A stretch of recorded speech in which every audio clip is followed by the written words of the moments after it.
अस्सलामुअलैका या साहिबुल हज़्र व ज़मान हाफ़िज़ान मुरशद अब्द हैदर लकीर दे फ़कीर नहीं लकीर दे असीर लकीर दे कैदी। ਅੱਜ ਦੀ ਵੀਡੀਓ ਇਹ ਕਿ ਮੁਸਲਮਾਨਾਂ ਦਾ ਸਭ ਤੋਂ ਮੁਕੱਦਸ ਮਹੀਨਾ ਕਿਹੜਾ ਹੈ? ਸਭ ਤੋਂ ਮੁਕੱਦਸ ਮਹੀਨਾ ਕਿਹੜਾ ਹੈ? ਕਿਹੜਾ ਸੁਣਿਆ ਅੱਜ ਤੱਕ ਜਿਹੜਾ ਕਿ ਉਲਮਾ ਕਰਾਮ ਨੇ ਤੁਹਾਨੂੰ ਦੱਸਿਆ? ਅੱਜ ਤੱਕ ਤੁਹਾਨੂੰ ਸਭ ਤੋਂ ਮਸ਼ਹੂਰ ਤੇ ਮੁਕੱਦਸ ਤੇ ਮੁਹਤਰਮ ਜਿਹੜਾ ਮਹੀਨਾ ਤੁਸੀਂ ਸੁਣਿਆ ਹੈ ਨਾ, ਉਹ ਰਮਜ਼ਾनुल मुबारक है। रमज़ानुल मुबारक है। वैसे मैनू कोई इतराज़ नहीं सी, लेकिन ये सब झूठ सी। वैसे बड़ा बाबरकत महीना है, ਇਹਦੇ 'ਚ ਕੋਈ ਸ਼ੱਕ ਨਹੀਂ, ਰੋਜ਼ੇ ਰੱਖੀਦੇ ਨੇ, ਬੜਾ ਬਿਹਤਰ ਮਹੀਨਾ ਹੈ। ਲੇਕਿਨ ਅਗਰ ਕੋਈ ਪੁੱਛਿਆ ਜਾਵੇ ਕੋਈ ਹੋਰ ਮਹੀਨਾ ਵੀ ਇਹਦੇ ਬਰਾਬਰ ਹੈ ਜਾਂ ਇਸ ਤੋਂ ਅਫਜ਼ਲ ਹੈ ਰਮਜ਼ਾਨ ਤੋਂ, ਤਾਂ ਕਹਿਣਗੇ ਨਹੀਂ ਹੈ, ਜਾਂ ਕਹਿਣਗੇ ਪਤਾ ਹੀ ਨਹੀਂ, ਬਲਕਿ ਕਹਿਣਗੇ ਨਹੀਂ ਰਮਜ਼ਾਨ ਹੀ ਸਭ ਤੋਂ ਅਫਜ਼ਲ ਤੇ ਬਾਬਰਕਤ ਮਹੀਨਾ, ਇਸ ਤੋਂ ਇਲਾਵਾ ਕੋਈ ਨਹੀਂ। ਸਿਰਫ ਇਸ ਗੱਲ ਦਾ ਝੂਠ ਸੀ ਕਿ ਰਮਜ਼ਾਨ ਤੋਂ ਇਲਾਵਾ ਕੋਈ ਨਹੀਂ। ਤੇ ਬਾਕੀ ਜਦੋਂ ਅਸੀਂ ਕੁਰਾਨ ਪਾਕ ਨੂੰ ਦੇਖਦੇ ਹਾਂ ਤਾਂ ਫਿਰ ਕੁਛ ਗੱਲ ਹੋਰ ਮਿਲਦੀ ਹੈ। ਗੱਲ ਕਰਨ ਦਾ ਮਕਸਦ ਇਹ ਕਿ ਰਮਜ਼ਾਨ ਦੀ ਫਜ਼ੀਲਤ ਆਪਣੀ ਜਗ੍ਹਾ ਤੇ ਹੈ, ਲੇਕਿਨ ਅਗਰ ਇਹ ਕਹਿਣਾ ਕਿ ਸਭ ਤੋਂ ਬਾਬਰਕਤ ਮਹੀਨਾ ਹੀ ਰਮਜ਼ਾਨ ਹੈ, ਇਸ ਤੋਂ ਵੱਧ ਕੋਈ ਵੀ ਨਹੀਂ ਹੈ, ਇਸ ਤੋਂ ਬਰਾਬਰ ਕੋਈ ਨਹੀਂ, ਤੇ ਇਹ ਚੀਜ਼ ਸਰਾਸਰ ਝੂਠ ਹੈ। ਠੀਕ ਹੈ, ਮੇਰਾ ਕਹਿਣ ਦਾ ਮਕਸਦ ਹੈ ਕਿ ਫਿਰ ਰਮਜ਼ਾਨ ਨੂੰ ਮੁਬਾਰਕ ਨੂੰ ਹੀ ਮਸ਼ਹੂਰ ਕਿਉਂ ਕੀਤਾ ਗਿਆ ਕਿ ਇਹ ਸਭ ਤੋਂ ਮਸ਼ਹੂਰ ਹੈ, ਸਭ ਤੋਂ ਮਸ਼ਹੂਰ ਹੈ, ਬਾਬਰਕਤ ਹੈ। ਵੈਸੇ ਇੱਕ ਕੰਮ ਹੋਇਆ ਸੀ ਕਿ ਹਰ ਮਹੀਨੇ ਕੁਛ ਨਾ ਕੁਛ ਹੁੰਦਾ ਜ਼ਰੂਰ ਹੈ, ਜਿਸ ਦੀ ਵਜ੍ਹਾ ਤੋਂ ਉਹਨੂੰ ਬਾਬਰਕਤ ਕਿਹਾ ਜਾਂਦਾ ਹੈ। ਤੇ 21 ਰਮਜ਼ਾਨ ਨੂੰ ਮੌਲਾ ਅਲੀ ਦੀ ਸ਼ਹਾਦਤ ਹੈ, ਸ਼ਹੀਦ ਕਰਕੇ ਮੁਸਲਮਾਨਾਂ ਨੇ ਫਤਹ ਕਾਮਯਾਬੀ ਦੇ ਜਸ਼ਨ ਮਨਾਏ ਨੇ, ਦੀਨ ਮੁਹੰਮਦ ਸੱਲੱਲਾਹੁ ਅਲੈहि ਵਸੱਲਮ ਦੀ ਢਾਲ ਨੂੰ ਖਤਮ ਕੀਤਾ। ਬੜੀ ਵੱਡੀ ਵੈਸੇ ਕਾਮਯਾਬੀ ਸੀ ਉਹਨਾਂ ਲੋਕਾਂ ਵਾਸਤੇ ਜਿਨ੍ਹਾਂ ਵਾਸਤੇ ਮੌਲਾ ਅਲੀ ਬੜੀ ਵੱਡੀ ਰੁਕਾਵਟ ਸਨ। ਇਹ ਬੜਾ ਵੱਡਾ ਸਾਨਹਾ ਹੋਇਆ ਹੈ। ਆਲੇ ਰਸੂਲ ਸੱਲੱਲਾਹੁ ਅਲੈहि ਵਸੱਲਮ ਤੇ ਮੌਲਾ ਹਸਨ ਹੁਸੈਨ ਸੱਲੱਲਾਹੁ ਅਲੈहि ਵਸੱਲਮ ਨੂੰ ਯਤੀਮ ਕੀਤਾ ਗਿਆ। ਵੈਸੇ ਮੈਨੂੰ ਨਹੀਂ ਪਤਾ ਕਿ ਕਿਸ ਹਵਾਲੇ ਨਾਲ ਉਹ ਕਹਿੰਦੇ ਨੇ, ਲੇਕਿਨ ਕਹਿੰਦੇ ਜੀ ਕੁਰਾਨ ਮੁਕੰਮਲ ਹੋਇਆ ਜਾਂ ਕੁਰਾਨ ਨਾਜ਼ਲ ਹੋਇਆ। ਕੁਰਾਨ ਪਾਕ ਤੇ ਯਾਰ ਇੱਕ ਇੱਕ ਆਇਤ ਕਰਕੇ ਹੋਇਆ, 23 ਸਾਲਾਂ 'ਚ ਮੁਕੰਮਲ ਹੋਇਆ। ਉਹ ਕਿਹੜਾ ਕਿਤਾਬੀ ਸ਼ਕਲ 'ਚ ਹੋਇਆ। ਖੈਰ ਇੱਕ ਟੋਪਿਕ ਅਲੱਗਾ ਨੇ, ਮੈਂ ਗੱਲ ਹੋਰ ਕਰਨ ਲੱਗਾ ਵਾਂ। 21 ਰਮਜ਼ਾਨ ਨੂੰ ਇਹ ਬਹੁਤ ਵੱਡਾ ਸਾਨਹਾ ਹੋਇਆ ਤੇ ਮੈਨੂੰ ਨਹੀਂ ਪਤਾ ਕਿਸ ਵਜ੍ਹਾ ਤੋਂ ਉਹਨੂੰ ਮਸ਼ਹੂਰ ਕੀਤਾ। ਬਾਕੀ ਚਲੋ ਅੱਗੇ ਦੇਖਦੇ ਹਾਂ। ਸੂਰਤ ਤੋਬਾ ਹੈ ਤੇ ਐਤ ਨੰਬਰ 36 ਹੈ। ਅੱਲਾਹ ਪਾਕ ਨੇ ਫਰਮਾਇਆ 4 ਮਹੀਨੇ ਜਿਹੜੇ ਨਾ ਅਦਬ ਤੇ ਮੁਹਤਰਮ ਹੁਰਮਤ ਵਾਲੇ ਤੇ ਅਦਬ ਵਾਲੇ ਨੇ। 4 ਮਹੀਨੇ ਇਹੋ ਹੀ ਦੁਰਸਤ ਦੀਨ ਹੈ। ਤੁਸੀਂ ਇਹਨਾਂ ਮਹੀਨਿਆਂ ਵਿੱਚ ਆਪਣੀ ਜਾਨਾਂ ਤੇ ਜ਼ੁਲਮ ਨਾ ਕਰੋ ਜੀ। ਅੱਲਾਹ ਪਾਕ ਨੇ ਕਿੰਨੇ ਮਹੀਨੇ? 4 ਮਹੀਨੇ ਫਰਮਾਏ ਨੇ। ਤੇ ਤੁਸੀਂ ਜੋ ਤਫਸੀਰ ਵੀ ਕੱਢੋਗੇ ਉਹਨਾਂ 4 ਮਹੀਨਿਆਂ ਦੇ ਨਾਮ ਵੀ ਆ ਜਾਣਗੇ। ਤੁਸੀਂ ਗੂਗਲ ਤੋਂ ਵੀ ਸਰਚ ਕਰੋਗੇ ਤੇ ਤੁਹਾਨੂੰ 4 ਮਹੀਨਿਆਂ ਦੇ ਨਾਮ ਆ ਜਾਣਗੇ।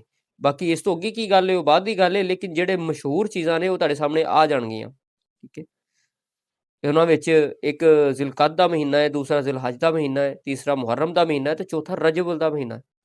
ਫਿਲਹਾਲ ਰਜਬ ਹੀ ਚੱਲ ਰਿਹਾ ਹੈ, ਰਜਬ ਅਲ ਮੁਰਜਬ ਜਿਹਨੂੰ ਕਿਹਾ ਜਾਂਦਾ ਹੈ। ਹੁਣ ਇਹਨਾਂ ਮਹੀਨਿਆਂ ਦੇ ਵਿੱਚ ਮੁਹਰਮ ਵਾਕਿਆ ਕਰਬਲਾ ਹੋਇਆ ਹੈ। ਠੀਕ ਹੈ, ਉਸ ਤੋਂ ਬਾਅਦ ਜ਼ਿਲਹਜ ਵੀ ਇੱਕ ਦੀਨ ਮੁਕੰਮਲ ਹੋਇਆ ਹੈ। ਯਾਨੀ ਕਿ ਇਸੇ ਤਰ੍ਹਾਂ ਇਹਨਾਂ ਵਿੱਚ ਮੈਂ ਇਹਨਾਂ 'ਤੇ ਅਲੱਗ-ਅਲੱਗ ਵੀਡੀਓ ਬਣਾਵਾਂਗੇ ਇਹਨਾਂ ਮਹੀਨਿਆਂ 'ਚ ਹੋਇਆ ਕੀ। ਲੇਕਿਨ ਫਿਲਹਾਲ ਮੇਰਾ ਟੋਪਿਕ ਹੈ ਕਿ ਸਭ ਤੋਂ ਮੁਕੱਦਸ ਮਹੀਨਾ ਕਿਹੜਾ। ਮੇਰਾ ਇਹ ਟੋਪਿਕ ਹੈ, ਮੈਂ ਉਸ ਟੋਪਿਕ ਦੇ ਅੰਦਰ ਰਹਿਣਾ ਚਾਹ ਰਿਹਾ।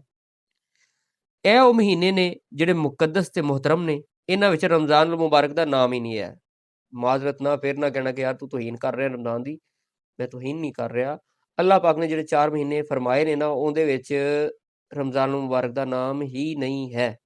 ਹਾਂ, ਰਜਬ ਦਾ ਜ਼ਰੂਰ ਹੈ, ਰਜਬ ਦਾ ਜ਼ਰੂਰ ਹੈ। ਤੇ ਇਸ ਵਕਤ ਜਿਹੜਾ ਫਿਲਹਾਲ ਉਹ ਰਜਬ ਦਾ ਮਹੀਨਾ ਹੀ ਚੱਲ ਰਿਹਾ ਹੈ ਤੇ ਪਰ ਮੁਸਲਮਾਨਾਂ ਨੂੰ ਪਤਾ ਵੀ ਨਹੀਂ ਕਿ ਰਜਬ 'ਚ ਹੋਇਆ ਕੀ ਹੈ। ਤੇ ਮਤਲਬ ਨਾਰਮਲ ਕਿ ਜਿਵੇਂ ਕੁਛ ਹੋਇਆ ਹੀ ਨਹੀਂ ਹੁੰਦਾ। ਕਈਆਂ ਨੂੰ ਤਾਂ ਇਹ ਵੀ ਨਹੀਂ ਪਤਾ ਹੋਣਾ ਕਿ ਹੁਣ ਰਜਬ ਵੀ ਆ ਗਿਆ, ਜਿੱਥੇ ਰਮਜ਼ਾਨ ਦਾ ਉਹਨਾਂ ਨੂੰ ਬੜੀ ਦੇਰ ਪਹਿਲੇ ਹੀ ਪਤਾ ਲੱਗ ਜਾਂਦਾ। ਇਹ ਕੀ ਵਜ੍ਹਾ ਹੈ? ਸਿਰਫ ਜਿਹੜੇ ਆਲੇ ਰਸੂਲ ਸੱਲੱਲਾਹੁ ਅਲੈहि ਵਸੱਲਮ ਨਾਲ ਮੁਹੱਬਤ ਕਰਦੇ ਉਹਨਾਂ ਨੂੰ ਤਾਂ ਪਤਾ ਹੁੰਦਾ ਕਿ ਰਜਬ ਕੀ ਹੈ ਤੇ ਇਹਦੇ ਵਿੱਚ ਮਹੀਨਾ ਕੀ ਆ ਰਿਹਾ, ਉਹਨਾਂ ਨੂੰ ਤਾਂ ਕੁਛ ਅੰਦਾਜ਼ਾ ਹੁੰਦਾ। ਤੇ ਬਹਰਹਾਲ ਇਹਦੇ ਵਿੱਚ ਮੈਂ ਤੁਹਾਨੂੰ ਥੋੜ੍ਹਾ ਦੱਸ ਦਿੰਦਾ ਕਿ ਇਹਦੇ ਵਿੱਚ ਆਲੇ ਰਸੂਲ ਸੱਲੱਲਾਹੁ ਅਲੈहि ਵਸੱਲਮ ਦੀਆਂ ਖੁਸ਼ੀਆਂ ਨੇ। 13 ਰਜਬ ਨੂੰ ਮੌਲਾ ਅਲੀ ਸੱਲੱਲਾਹੁ ਅਲੈहि ਵਸੱਲਮ ਦੀ ਆਮਦ ਦਾ ਦਿਨ ਹੈ। ਇਸ ਤੋਂ ਇਲਾਵਾ ਹੋਰ ਵੀ ਬਹੁਤ ਸਾਰੇ ਆਲੇ ਰਸੂਲ ਸੱਲੱਲਾਹੁ ਅਲੈहि ਵਸੱਲਮ ਇਮਾਮ ਨੇ ਜਿਨ੍ਹਾਂ ਦੀ ਜ਼ਹੂਰ ਹੈ ਇਸ ਮਹੀਨੇ ਦੇ ਵਿੱਚ। ਖੈਰ ਉਹਦੇ ਤੋਂ ਮੈਂ ਇੱਕ ਅਲੱਗ ਤੋਂ ਲਿਸਟ ਬਣਾ ਕੇ ਵੀਡੀਓ ਬਣਾ ਦੇਵਾਂਗਾ। ਗੱਲ ਕਰਨ ਦਾ ਮਕਸਦ ਹੈ ਜਿਹੜਾ ਆਲੇ ਰਸੂਲ ਸੱਲੱਲਾਹੁ ਅਲੈहि ਵਸੱਲਮ ਦੀ ਖੁਸ਼ੀਆਂ ਦਾ ਮਹੀਨਾ ਹੈ, ਸ਼ੁਬਾਨ ਵੀ ਬਹੁਤ ਵੱਡੀਆਂ ਖੁਸ਼ੀਆਂ ਦਾ ਮਹੀਨਾ ਹੈ, ਉਹਨਾਂ ਦਾ ਮੁਸਲਮਾਨਾਂ ਨੂੰ ਪਤਾ ਵੀ ਕੋਈ ਨਹੀਂ।